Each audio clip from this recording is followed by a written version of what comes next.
of governance, hintuin mo kasi pahabain mo ang termino. Gusto mo, sabi ko nga sa iyo, Mr. President, kaibigan kita, Bingbong. Pag pinilit mo ito, lalabas ka ng Malacanang kagaya noong panahon na pinalayas kayo. Linis to?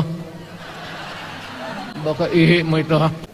Ganon na lang ang tingin ninyo sa Pilipino.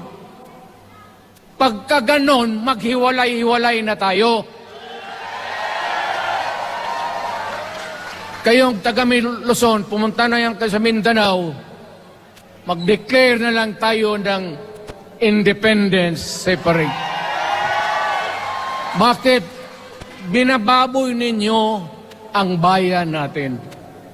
Ako naging presidente, ako naging mayor, ako naging congressman. Ang sinasabi ko sa inyo,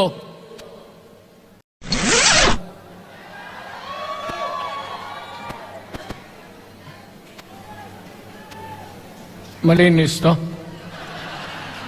Baka ihi mo ito, ha?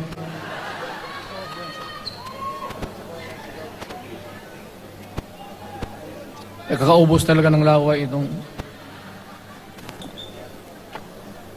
Ang demokrasya, may eleksyon. Para naman, tignan din nyo, Presidente Osmeña Bisaya. Ang napaalaala ko pa, Garcia Bisaya. Then Magsaysay Ilocano. Then si Quirino Ilocano. Ganon dapat. Ang eleksyon is a cleansing process. Gumagalaw yan, huwag mong pigilan. Ngayon, kung ikaw nandyan, naupo ka, you stop the process of governance, hintuin mo, kasi pahabain mo ang termino, gusto mo. Sabi ko nga sa iyo, Mr. President, kaibigan kita, Bingbong. Pag pinilit mo ito, lalabas ka ng Malacanang kagaya noong panahon na pinalayas kayo.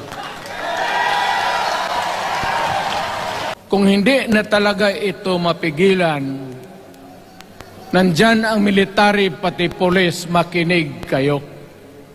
Pag-aralan ninyo kung ano yung pinapakain nila sa taong bayan. At pagka nakita ninyo kung ano ang mali,